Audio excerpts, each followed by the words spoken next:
So for my Module 1 summaries, I'm going to be covering things that were in Chapter 1 and 2 and just talking about an overview and things that were key components that I thought. The first one are the three developmental domains: cognitive, physical, and social emotional. Cognitive is age-related transformations that occur in child's reasoning, concepts, memory, and language, as you see, and physical is their growth, how their body is changing biologically, their height, weight, things like that. Social emotional, systematic changes in emotion, self-concept, motivation, social relationships, and moral reasoning, and also their behavior. Three important things that were compare and contrast were nature versus nurture, universality and diversity, qualitative and quantitative change. Nature is inherited characteristics and tendencies that influence development, so what you get from your mom or your family. And then nurture is environmental conditions that influence development, so everyone around you, kind of the environment, everything around you. Universality versus diversity. Universality is the commonalities we see in everyone's progress, all humans, and then diversity is the progress you see individually, how it's different between other humans or people. Qualitative versus quantitative change. Qualitative is relatively dramatic development change that reflects considerable reorganization or modification of functioning. And then quantitative is developmental change that involves a series of minor trend-like modifications. Also, in Module 1, you gave us the additional readings that went over qualitative versus quantitative change that we could really get in more depth information on. Theories of child development. Biological theories are the adaptive ability of children's body to support their survival, growth, learning. Learning is a focus of this theory. Behaviorism and social learning theories. Skinner suggested, who was the main person in this, that children work for rewards. And in behaviorism, uh, social learning for children, beliefs and goals have crucial influences on their actions.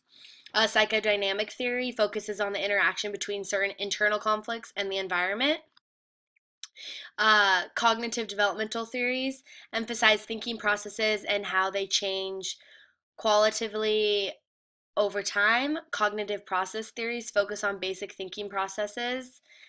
Social-cultural theories, development is the process. Development is the process of children becoming full participants in society into which they are born. Developmental system theories help clarify how multiple factors combine to promote children's development. And these are the developmental periods that they show us. The first one is infancy, which is birth to 2 years. And that is basically when the child is developing, when they're just born. Early childhood is the next 2 to 6 years. Middle childhood, 6 to 10 years. Early adolescence, 10 to 14. And then late adolescence, 14 to 18 years before they become officially an adult. Developmental appropriate practice enables growing children to be active learners, recognizes that adult level functioning is not always either realistic or valuable for children to imitate. Principles of research, which is in Chapter 2, and it's really important. And the first one is ethical protection. Basically, you do not harm any student. You get approval from authorities before anything. You obtain consent from participants and their family. It's a respect thing. Make sure that they're okay with anything that's going on and everything. You preserve the children's privacy. You don't want them to be uncomfortable. And if you make them uncomfortable, sometimes they can close up, and that also inhibits their learning, and they're not able to develop as fast because they have things that are holding them back. Always be honest with the kids. You want something done, you want to talk to them, you need to have open communication. And the last one, communicate openly. Scientific method is a powerful strategy for gaining and refining insight about children. It requires researchers to think critically about the data they collect and conclusions they draw. Theory is integrated collection of principles and explanations regarding a particular phenomenon. Types of research. There's observations, interviews, case studies, and then observations are when they carefully watch behaviors of youngsters. So you're observing the environment around you. You don't really say much. You just really watch what they're doing, their tendencies, things like that. Interviews, you're actually asking the questions of them and seeing why they're answering this and what they think about something. Case studies are conducted within a single person or small group experiences and are documented in depth over time. So one person, you're more than one time, like really studying them. An experimental study, the investigator is manipulating one aspect of the environment and measures impact on children. So they're making an effect on the environment and seeing how that's affecting them. And then quasi experimental study, when a random assignment is not viable strategy, researchers administer one or more experimental treatments to existing groups. So there are multiple things that they're affecting in the group study to see how it's putting an effect on that. Correlational study is investigators look for natural occurring associations among existing characteristics, behaviors, and other variables. Cross-sectional study. Researchers compare individuals at two or more age levels at the same point in time. So they're compare and contrast. They have one on this side and then the other one on this side, and they're studying them. Longitudinal study. A researcher studies one group of children or adolescents over a lengthy period of time. So this is a long time. It says over several years or even sometimes for decades. It's not just a month thing or a week thing. It's really seeing what's going on. An experimental study, research study in which they manipulate one aspect of the environment, what I went over earlier, and they assess the behavior based on the participants' like reaction to it.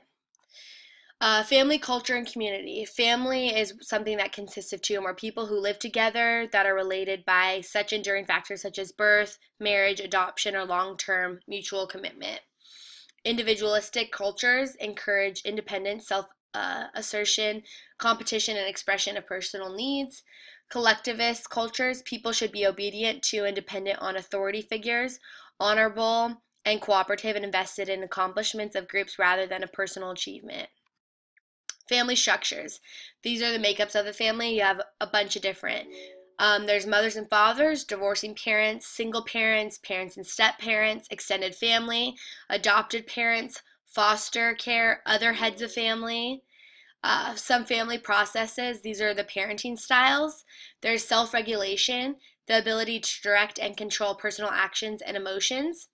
Authoritative is affectionate and responsive, asks the children to show age-appropriate behavior, and then they give reasons why certain standards of behavior are necessary and include children in decision making.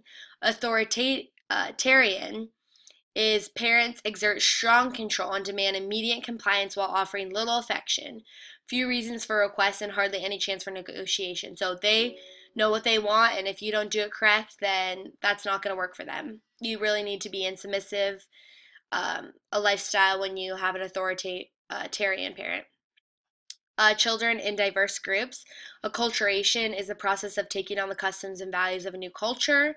Assimilation, form of acculturation in which people, they totally embrace and abandon anything that they learned in the process. Rejection, people move on to a new culture without taking any of their new community's culture practices, so they want to keep what they had before. They're comfortable with it, and they don't want anything to do with the new one that they're part of. Selective adoption, sometimes they acquire a little bit of the new one, and they also keep the old one, so they combine it together. Bicultural orientation, people retain their original culture yet also acquire beliefs. So kind of the same thing. But the selective one, they select what they want to accept. And that is my slide. Thank you very much.